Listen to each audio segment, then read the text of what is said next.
Everyone, আজকের পর্বে আপনারা দেখতে পারবেন কবির দীপার কাছে যায় ডিভোর্স কাগজ নিয়ে। দীপাকে বলে তুমি সূর্যকে ডিভোর্স দিয়ে দাও। দীপা বলে আমি প্রাণ দিতে পারি কিন্তু ডিভোর্স দিতে পারবো না।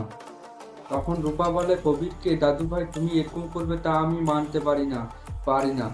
আর তখন রূপা আসে আর বলে কবিরকে দাদু ভাই তুমি এরকম বলছো তা আমি মানতে পারি না, তুমি বদলে যাবে তা আমি মানতে পারি না, আর এরকম কিছু করবে তাও আমি মানতে পারি না। তখন কৃষ্ণ বলে রূপাকে দাদু ভাইকে এরকম করে বলো না। তখন রূপা বলে কবিরকে তুমি আমাকে ঘুষ দিতে এসেছো। তখন দীপা বলে দাদু ভাইয়ের শরীরটা খারাপ হবে, রূপা এমনি করে বলিস না। তখন রূপা বলে দীপাকে কত ভাবছো সবাইকে নিয়ে, তোমার এই চিন্তার সুযোগ তারা বারবার নিয়ে গেছে। তখন দীপা বলে আমি যতদিন বেঁচে থাকবো ততদিন এদের ভালো চাইবো আমি। তখন কবির বলে ভাবতে গিয়ে তো সবকিছু শেষ করে দিচ্ছ, তোমার যুক্তিতে সবকিছুই শেষ হয়ে যাচ্ছে, বারবার সূর্য অসুস্থ হয়ে পড়ে যাচ্ছে তোমার যুক্তিতে।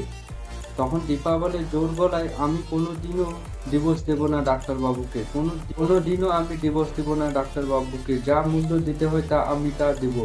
তারপর ওখান থেকে কবির চলে আসে আর সবাইকে বলে দীপা ডিভোর্স দিল না।